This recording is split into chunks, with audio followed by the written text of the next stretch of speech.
Today we start the next topic from the thermal methods. In last lecture we start the instrumentation of thermogravimetric analysis. In that we see the balance.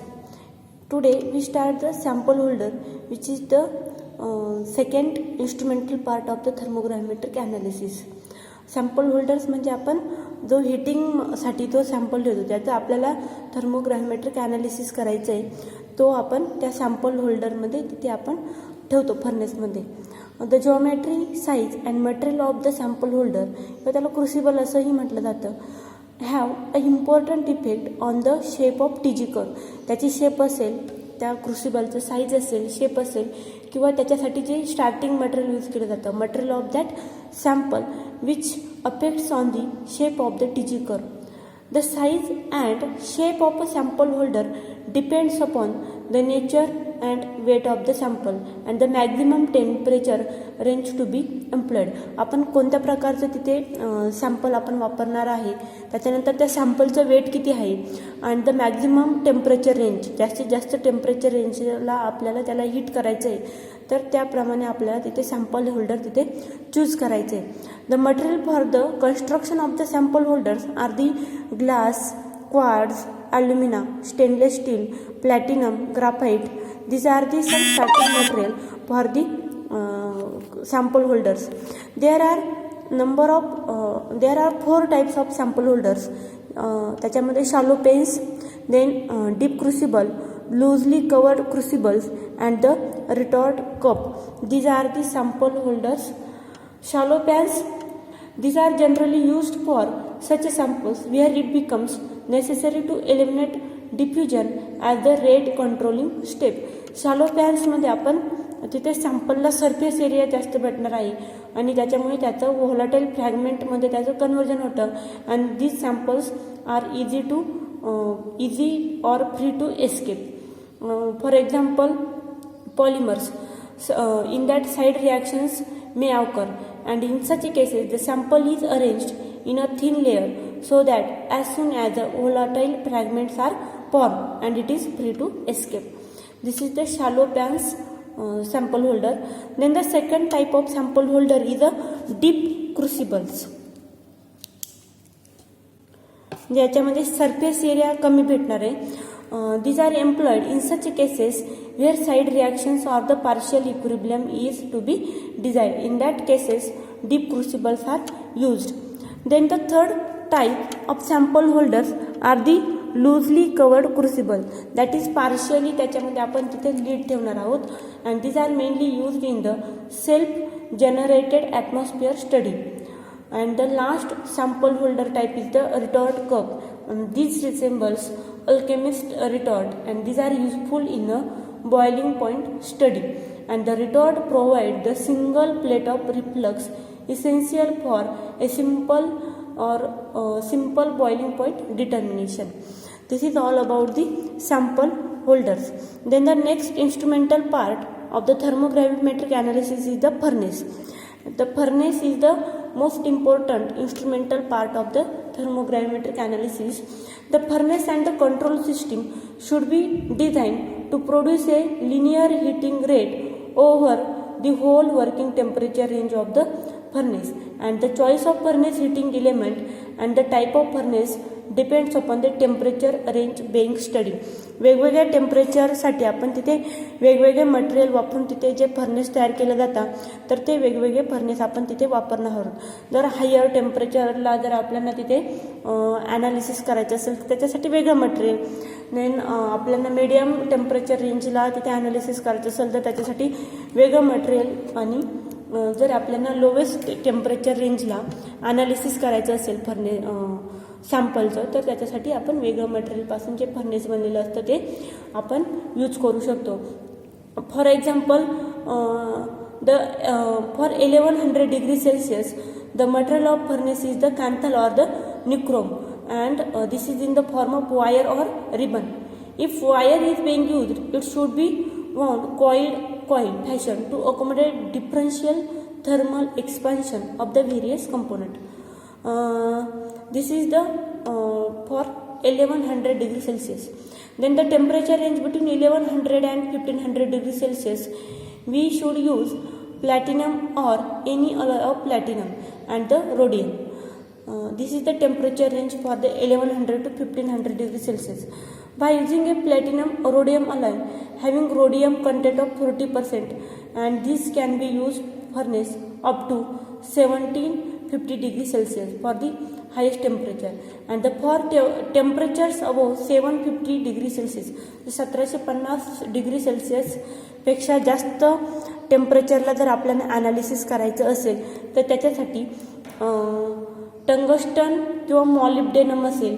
This tungsten और molybdenum may be employed in the reducing atmosphere. Then size of furnace is the most important factor. जर size छोटी असेल किंवा मोठी असेल तर त्याचा तुमच्या टीजी कर्ववरती काय इफेक्ट होऊ शकतो ते आपण इथे बघू. द लो मास फर्नेस असेल तर तीच लो मास फर्नेस कूल्स व्हेरी क्विकली. ते पटकन टेम्परेचर रेंज त्याची लो होऊन जाते. But it's linear temperature rise it's very difficult. जो लिनियर टेम्परेचर राईज जो व्हायला पाहिजे तर तो तिथे होत नाही आणि त्याच्यामुळे हे ॲडव्हान्टेजेस नसतात. While A high mass furnace may hold and isothermal temperature. पण जो लिनियर राईज टेम्परेचर जो इथे क्विक असतो लो मास फर्नेसमध्ये तो इथे नसतो. हाय मास फर्नेसमध्ये तो कॉन्स्टंट असतो जास्त वेळेपर्यंत. But it requires comparatively more time to achieve the required temperature. म्हणजे आता तुम्हाला 1100 डिग्री सेल्सिअसला जर तुम्हाला हीटिंग करायची असेल तर तितकं 1100 डिग्री सेल्सिअस टेम्परेचर अचीव करायला हाय मास फर्नेसला जास्त टाईम लागतो. This is all about the furnace. Then the temperature measurement. The next instrumental factor for the thermogravimetric analysis is the temperature measurement. The most common method for the temperature measurement is the thermocouple. तिथे तुम्ही thermocouple use करू शकता. For the measuring 1100 degree Celsius, the chromel or aluminum thermocouples made up of alloy of platinum and rhodium are the employed. Same जसं फर्नेसमध्ये 1100 degree सेल्सिअसला तुम्ही जे material use करता तेच थर्मोकपलमध्ये तुम्ही यूज करणार आहात. आणि फॉर हायर टेम्परेचर टंगस्टन और rhenium thermocouples are used. The position of temperature measuring device relative to the sample is very important. मग वेगवेगळ्या पोझिशनमध्ये आपल्याला तिथे थर्मोकपल्स त्या फर्नेसमध्ये बघायला मिळतील. The first one is this. The thermocouple place near the sample. या सॅम्पलपाशी ते थर्मोकपल हा ठेवलेला आहे.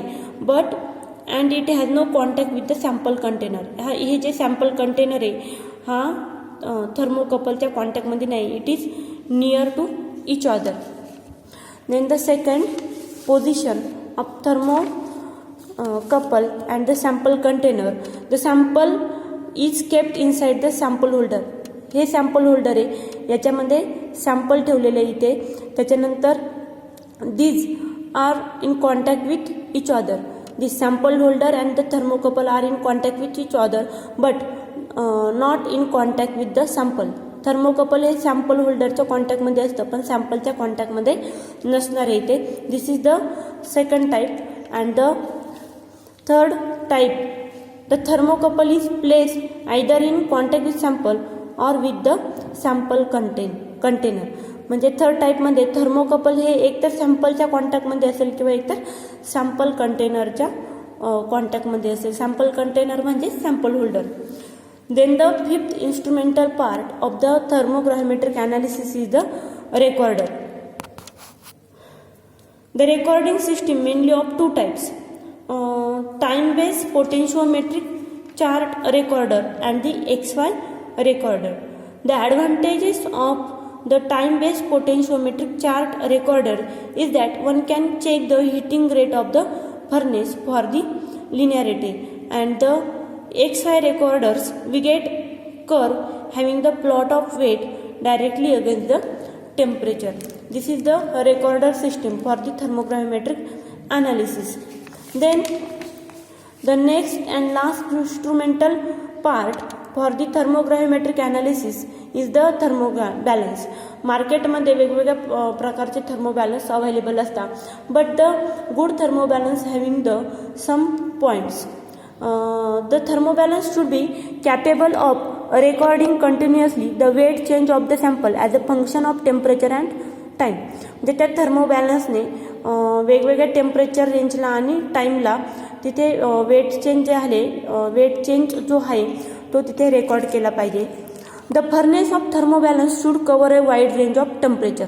जो थर्मोबॅलन्सचा फर्नेस आहे त्याच्यामध्ये वेगवेगळ्या टेम्परेचर रेंज तिथे कवर झालेल्या पाहिजे. म्हणजे तुम्ही त्या सॅम्पल वेगवेगळ्या टेम्परेचर रेंजला तिथे तुम्ही त्याला ॲनालाइज करू शकता. The temperature should be recorded to an accuracy of better than ±1%. त्याची ॲक्युरेसी व्यवस्थित मेंटेन झालेली पाहिजे. The recorded temperature should be the recorded temperature should ideally be the sample temperature. सॅम्पलचं टेम्परेचर जितकं असेल ॲक्च्युअली तितकंच टेम्परेचर रेकॉर्ड झालेलं पाहिजे. The weight loss should be recorded to an accuracy of ±1%. म्हणजे जो तुमचा वेट लॉस जो झालेला आहे, म्हणजे सॅम्पल ॲनालाइज करताना तुमचा सॅम्पलचा वेट रिड्यूस होणार आहे, तर सॅम्पलचं वेट जे रिड्यूस होणार आहे ते व्यवस्थित ॲनालाइज केलं पाहिजे, त्याची ॲक्युरेसी तिथे मेंटेन झाली पाहिजे. Then the heating rate should B